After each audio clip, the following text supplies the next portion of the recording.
Hola, hola, sean bienvenidos a Cooperación en Acción, el video podcast de CFA donde conversamos sobre cooperativismo y solidaridad, sin tapujos, sin compliques, entre amigos. Hoy con nuestra primera invitada, Luisa.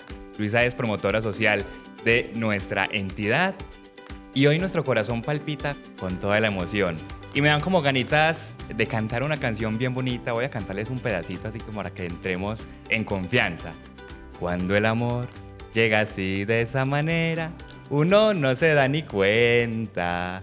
Cooperativismo es amor, cooperativismo es conversar, cooperativismo son relaciones interpersonales y justamente ese es nuestro primer tema de hoy. Vamos a hablar sobre el amor, el cooperativismo, amor y economía. Luisa, bienvenida. Muchísimas gracias, Alejo, y a todas las personas que se conectan a este espacio. Qué rico poder conversar desde lo normal, desde lo cotidiano, desde lo que nos conecta el día a día, ese amor, ese latir. Y bueno, hoy justamente con ese compañero, con esa compañera de vida. Bueno, Luisa, para Luisa, ¿qué es el amor y qué podemos entender por amor? El amor.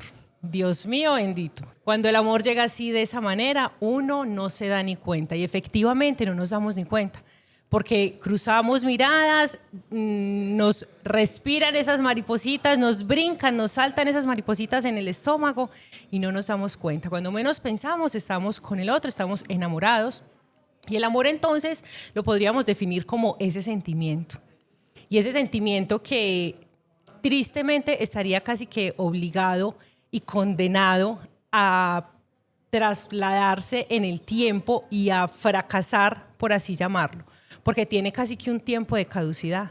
Cuando entramos, Alejo y televidentes, en una relación, sabemos que hay un tiempo de enamoramiento y me gusta cómo se relaciona miento mientras enamoro. Y yo les cuento a las personas que han estado conmigo en espacios como estos, uno no se muestra tal como es, porque uno trata de maquillar un poco lo que realmente somos. Y es aquí donde nosotros entonces entramos con esa coquetería, con los regalos, y que está bien. Y todo esto hace parte, Alejo, de esa primera etapa del enamoramiento, del amor, de las relaciones, el amor, el conectarnos con el otro, el mirarnos, el abrazarnos, el besarnos, el querernos, el juntarnos. Yo creo que esto y mucho más es lo que vamos a conversar a raíz de este tema tan interesante. El amor comienza a punta de mentiras entonces. El amor comienza a punta de mentiras, Alejo. Yo diría, bueno, si lo ponemos en esos términos, uno dice, Dios mío, entramos perdiendo, ¿cierto? Pero yo digo que uno, de entrada, uno no se presenta, hola, ¿cómo estás? Mucho gusto, soy Luisa y soy mentirosa. Soy Alejo y soy supremamente infiel. Pasados 3 meses yo pongo los cachos. Fijo, no. Uno por lo general también entra en una relación con muchas expectativas, ¿cierto? Pero definitivamente nosotros entramos también con, por así llamarlo, máscaras, ¿cierto? Porque, claro, nosotros necesitamos conectar con ese otro y conectamos con lo bonito que nosotros tenemos. Y eso bonito, los detalles, las llamadas, los mensajes, lo que nos hace vibrar el corazón. ¿Cómo mantener entonces, Lu, esa llama de ese amor, ya sea en la etapa del enamoramiento o posterior, que ya tú nos indicarás cómo se llama? ¿Cómo mantenerla? ¿Cómo hacer para que siempre esté viva y cada vez más fuerte? Bueno, es importante entender que las relaciones de pareja, claro está, pasan como por un ciclo de vida, ¿cierto? Así como las personas tenemos un ciclo vital, pues las relaciones también en pareja tienen como unas transiciones. Y efectivamente hablamos de entre los 6 meses, 1 año, dura como este primer enamoramiento, esa primera magia, eso que nos hace enmudecer cuando estamos con el otro. Pero que sin dudarlo, cuando ya las relaciones empiezan a consolidarse, van teniendo otro rumbo, van tomando otro contexto. Y es ahí donde es tan importante varios elementos que nosotros como seres humanos debemos resaltar, debemos conservar. Y cuando tú me dices cómo mantener encendida la llama del amor, yo pienso como en una fórmula médica y no. Tómese esto, hágase esto y no existe. Porque claro está, pues las relaciones somos diferentes, las personas somos diferentes. Entonces, no habría como una fórmula mágica. Sin embargo, Alejo, sí hay una serie de cosas que nosotros podemos realizar dentro de nuestras relaciones como parejas. Importantísimo. Y yo diría que si bien la base fundamental, una comunicación. Y una comunicación conectando con el otro. Cuando conectamos con el otro, yo puedo entender que el otro tiene unas emociones, que el otro tiene una maletica que carga a cuestas y que esa historia de vida también es importante para mí como pareja de esa persona. Entonces también yo digo que la comunicación como base fundamental, y esto nos ayuda a entender el respeto, ¿cierto? A comunicarnos con una escucha activa y muchas veces a renunciar a lo que somos nosotros mismos. Y esta renuncia no entendida como un acto egoísta, y entonces yo dejo de ser para que el otro sea, sino como importándome esa persona con la que yo estoy. ¿Cómo te conectas tú desde tu emoción, desde tu sentimiento con esa otra persona? Y es ahí donde yo necesariamente debo renunciar en ciertos momentos a lo que soy yo. Claro, cuando yo llego, una mujer cansada quizás de trabajar y demás, cuando yo llego a escucharte, a mi esposo, a mi novio, cuando yo debo necesariamente sacar un tiempo para atender también esas necesidades de ese otro. Entonces, entender que el vínculo se genera también y se puede afianzar cuando yo entiendo que son dos mundos que se encuentran, que se conectan y que, como les menciono, traen una historia de vida a cuestas y que estamos decididos a compartir. Nos mencionas, Lu, una palabra que considero que es fundamental en esta fórmula, aunque no es una fórmula médica, pero sí lo podríamos hablar como una receta. Hablabas del respeto y siento que también es importante ese sentimiento que uno siente y es desde la admiración. ¿Cómo entra a jugar esa parte, ese concepto de admiración y también cómo manejar los límites? Porque si bien a mí la persona me gusta, pues también hay que manejar unos límites frente a cómo abordarla, cómo llegar sin llegar a ser justamente irrespetuoso. ¿Cómo juegan esos dos conceptos? Bueno, cuando tú me hablas de límite, yo me remito como al momento de la conquista, de la coquetería. No entregarse mucho, no, ¿cierto? Y por lo general también son decisiones que tomamos. Recordemos que los seres humanos somos seres de decisiones, finalmente. Pero cuando estamos dentro de la relación, yo diría, Alejo, que no tendría que existir ese límite. Y esa admiración, sin dudarlo, debe ser constante. Cuando yo reconozco eso que tú haces bien, cuando yo reconozco eso que tú estás entregando por ti, por mí, por nosotros, por una familia, por un bienestar emocional, yo digo que esa admiración debe permanecer. Cuando yo constantemente admiro lo que tú haces, lo que tú eres, porque recuerda que somos integrales, y no solamente eso, sino también lo que me hace sentir, porque eso también es importante. Hay situaciones, ejemplo, teníamos una cita pactada, quedamos de almorzar a las 12 y por cualquier circunstancia yo me retrasé. Eso es una situación. Ahora, cuando yo hablaba hace un rato de las conversaciones que a veces son incómodas, pero son necesarias, y eso es importante dentro de las relaciones de pareja. Las conversaciones incómodas son necesarias. Y es aquí donde debemos hacer énfasis en que bajo esa situación, que es una situación normal y cotidiana, ¿qué es eso que genera en mí? ¿Cuál es esa emoción que suscita en mí? Entonces no es lo que tú hagas, es lo que me hace sentir. Y entra nuevamente mi historia de vida. A raíz de mis experiencias vividas, ¿por qué reacciono de X o Y forma? ¿Cierto? ¿Por qué entonces esos comportamientos, por ejemplo? Porque el hecho de que llegue tarde para una persona significa, irrespeto, significa falta de amor, por ejemplo. No te importa nuestro compromiso. Faltaste a eso tan preciado, yo lo había organizado con, sí, mi amor, pero es que estamos en una temporada de invierno, el transporte fue caótico, no alcancé a llegar a tiempo, pero ¿qué puede significar? Entonces es ahí donde, bajo esa conversación incómoda pero necesaria, yo puedo entender un poco, a raíz de tu historia de vida, qué significa para ti, por ejemplo, que yo llegue tarde. Lu, y respecto a esas conversaciones incómodas pero necesarias, creo que es importante abordar el tema del dinero. El dinero y cómo se mueve la economía, cómo se maneja la economía entre esa pareja, porque bueno, ya pasó la etapa del enamoramiento, estamos juntos, estamos conviviendo, pero es importante hablarlo. ¿Cómo hablarlo y por qué es importante hacerlo? Bueno, es importante y tocas un tema supremamente álgido porque aún desde la convivencia y desde la relación que no convive. Y este es un tema que, sin dudarlo, ha traído muchísimas separaciones. Y no es en vano. No es en vano porque justamente la economía dentro de las finanzas es lo que muchas veces divide. Y yo aquí diría, y le diría a las personas que nos están escuchando, que nos están viendo el día de hoy, no dejen que lo que en algún momento llegó como una bendición se convierta en una división. Y llamémoslo bendición desde lo que creamos, desde lo que... Pero, por ejemplo, Alejo, el hecho de que con tu pareja tú consigas, no sé, la vivienda propia, por ejemplo.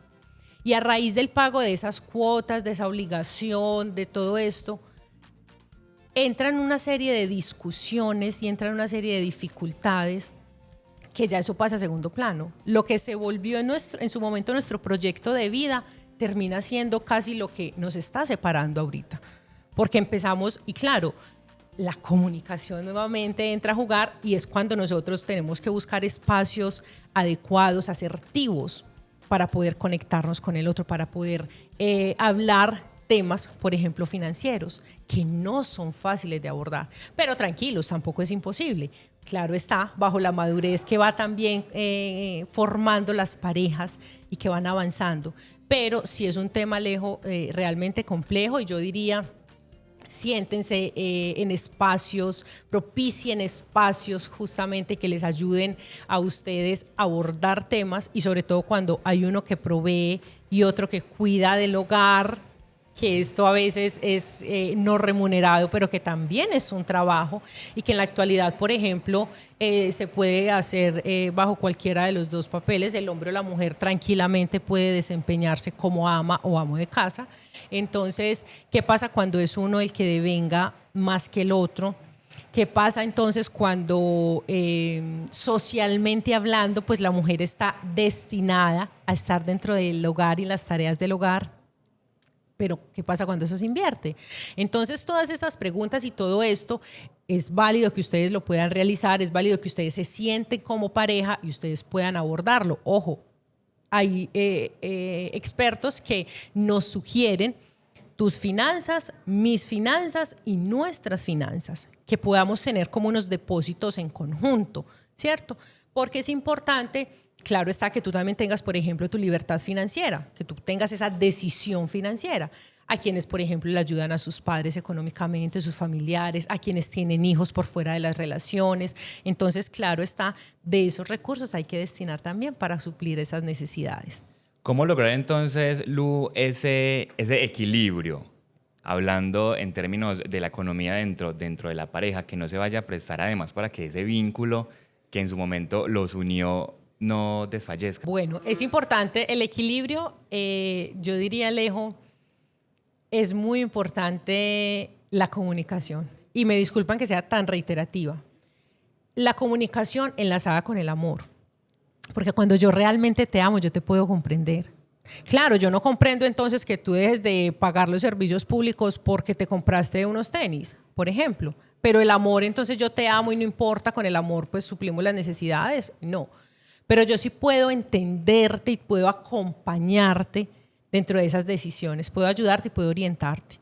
Entonces yo digo que para buscar ese equilibrio dentro de esas relaciones de pareja versus lo financiero, y claro está, si hay que buscar ayuda, hay que buscar ayuda, que también es algo importante, y es que muchas veces creemos que somos capaces de resolverlo todo solos, y no, también necesitamos alzar la mano y decir, se nos está saliendo de las manos.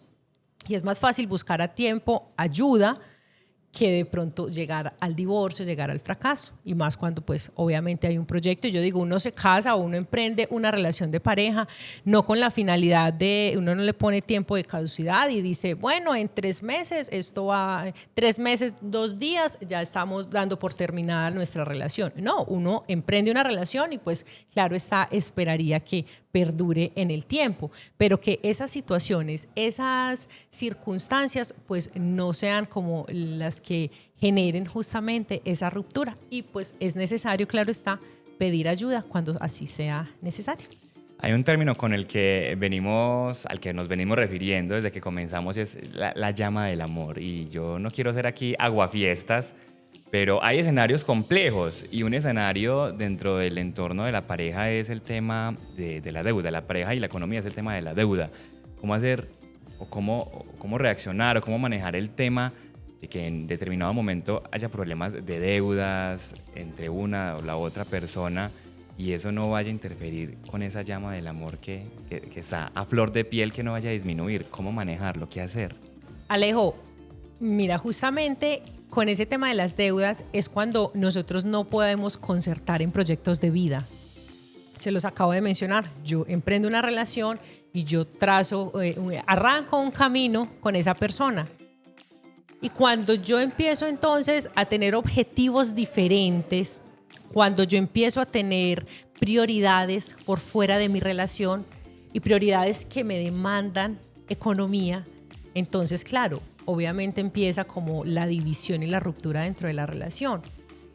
Y ahí es allí donde entran también entonces diferencias. Cuando tú hablas de la llama del amor, me gusta también mucho tocar el tema con muchísimo respeto y madurez, claro está, de la sensualidad, del encuentro erótico, del encuentro sexual y de ese encuentro que también nosotros llegamos a tener como pareja y que muchas veces se ve fragmentado, se ve destruido por los temas financieros. Entonces, llega un momento en que no comparto proyectos de vida con mi pareja, yo empiezo a buscar alternativas diferentes, empiezo a endeudarme, la economía en mi familia se ve fragmentada y claro está, la salud mental empieza también a hablar, empieza nuestro cuerpo a somatizar. Y es ahí donde empieza entonces también que el dolor de cabeza, y por eso dicen, es que las mujeres siempre llegan con dolor de cabeza, las mujeres nunca quieren, siempre están cansadas y demás. Claro, porque nosotros los seres humanos, empezamos nosotros a somatizar nuestras emociones no habladas y empieza, ya no quiero que me toque, ya no quiero que me mire, ya no quiero que... Y fundamental, el tema de la economía, porque no hemos podido llegar a conversaciones razonables, incómodas, porque a veces, se los decía ahorita, en momentos y espacios adecuados, claro, pues justamente cuando tú estás estresado, cuando llegaste cansado, llegaste mojado con estos inviernos, con lo que sea que te haya pasado, y justamente llega tu esposa, tu esposo, mira, hay que pagar la cuenta, hay que llegar a los servicios, hay que pagar la mensualidad de los niños, hay que pagar el transporte, hay que pagar cargas y cargas y cargas y cargas. No, seamos más asertivos, busquemos espacios propicios para hablar justamente de lo financiero. Un tipcito importante, ojalá no lo hagan, Alejo, dentro de su cama matrimonial, dentro de su lecho de descanso. Busquen otro espacio, en el balcón, en la sala, tomándose en un café, porque lo recomendable es que no vayamos, claro está, al descanso, pues molestos. Y difícilmente, pues rara vez pasa de que cuando se toquen los temas financieros, pues no terminen en discusiones. Ahora, yo hablo desde la generalidad. Habrá quien diga, este podcast a mí no me aplica porque con mi esposo y con mi esposa hemos sido súper juiciosos, hemos sido súper correctos, todo nos ha fluido súper bien. Si nos vamos a las estadísticas y a la generalidad, es un tema bastante disfuncional dentro de las relaciones. Las personas que en ese momento nos están viendo y escuchando, Luisa, sí, tienen muchas formas de amar, muchas y diferentes son esas formas en las que se han relacionado y han pasado por esas etapas del enamoramiento y demás. Pero de algo sí estamos seguros, y es que en CFA llevamos 25 años con ese proyecto cooperativo de corazón, de puro corazón, y sí que hemos mantenido encendida esa llama por transformar sociedades, por impactar territorios, y hoy estamos muy felices porque comenzamos con este proyecto de cooperación en acción, hoy hablando de un tema de corazón, lleno de amor, y al que ya estamos llegando al final, pero no sin antes hablar, por último, Luisa, de cómo, pase lo que pase, podemos mantener esa llama, ese amor, vivito y coleando. Bueno, yo diría que importante recordar siempre, Alejo, eso que nos enamoró, eso que me gustó de la otra persona y que sin dudarlo, bueno, decimos de pronto que la atracción física, es que tenía unas piernas, es que... ¿Cierto? Porque a veces somos muy visuales, somos muy carnales, Pero yo digo que sin duda alguna todo esto también tiene una trascendencia. Entonces, eso que me enamoró, esos chistes que me enamoraron de él, de ella, esa coquetería, esa forma de ser, esa espontaneidad, esos detalles, eso que me enamoró del otro. Y aquí yo quiero dejarles como una recomendación importante para quienes lo quieran aplicar también, que les puede ayudar a sostener esa llama encendida. Recuerden, importantísimo, no hay una fórmula mágica. Recuerden siempre eso que los enamoró. Recuerden regalarse en espacios para ustedes como pareja. Recuerden la familia como base fundamental, sea cual sea la familia que hayamos elegido. Esa fue una elección, porque somos decisiones, ¿cierto? Entonces es la familia que elegimos, que construimos. Y me despido, Alejo, con esta regla de 3x3. Cada 3 días, importante, una conversación incómoda, pero necesaria, que sí o sí tengamos que tener, sea por la crianza de los hijos, sea por tu familia o por la mía, sea por lo financiero, por cualquiera que sea la razón, sea porque no nos estamos entendiendo en la intimidad o en lo que sea, por lo que haya que conversar, cada 3 días, conversación incómoda, pero necesaria. Cada 3 semanas, importante, una salidita, una escapadita, ustedes dos solitos. Regálense ese tiempo a solas, donde se permitan reencontrarse como esa primera vez. Porque yo diría, Alejo, que sí es posible revivir las mariposas. Yo se los mencioné al principio, y es que, claro, cuando uno tiene esa emoción y qué ropa me pongo y ya me va a escribir y me suena el celular y yo digo, me está llamando, y el mensajito de las buenas noches, de cómo amaneciste, si ya desayunaste, si ya comiste, si todo eso me genera en mi estómago una emoción, me hace generar en mi cuerpo unas emociones, pero que en ese ciclo vital de las relaciones pues va trascendiendo. Entonces, ¿cómo lograr que esas mariposas revivan a pesar del tiempo, con el paso de los años quizás? Entonces, piensen en eso que los enamoró. Enamórense cada día más con los detalles, con los pequeños detalles. Preocúpense por el otro y sobre todo por el bienestar, cómo está el otro. Entonces vamos, cada 3 días. Conversación incómoda. Muy bien, pero necesaria. Cada 3 semanas, una salidita, escapadita, donde ustedes, ay Luis, es que la economía no da, no hay plata, es que esto está muy duro. Puede ser cerquita, puede ser un parque, puede ser de la habitación a la sala, al balcón. No hay excusa. Exactamente, no hay excusa, porque es que decimos que no hay, que es que el transporte, que no tengo, que propicien espacios, pero que sea un espacio para ustedes solitos. Y ojalá cada 3 años una luna de miel. Porque eso que es que la luna de miel es solamente cuando nos casamos, no, ni cada aniversario, no. Está en nosotros permitirnos esos espacios, hacernos esos regalos y ojalá nos vayamos turnando. Entonces, una vez lo celebras tú, otra vez lo celebro yo y así nos vamos complementando, que no se vuelvan relaciones donde yo entrego y que estoy recibiendo. Recordemos que el amor es recíproco también. De lo que yo entrego, pues también espero recibir. Bueno, Luisa, no queda más que agradecerte y bueno, con esta regla de 3 nos despedimos, esta regla de 3 del amor. Con esta regla de 3 del amor nos despedimos de este primer episodio del video podcast Cooperación en Acción. Nos encontramos en una próxima oportunidad. Hasta pronto.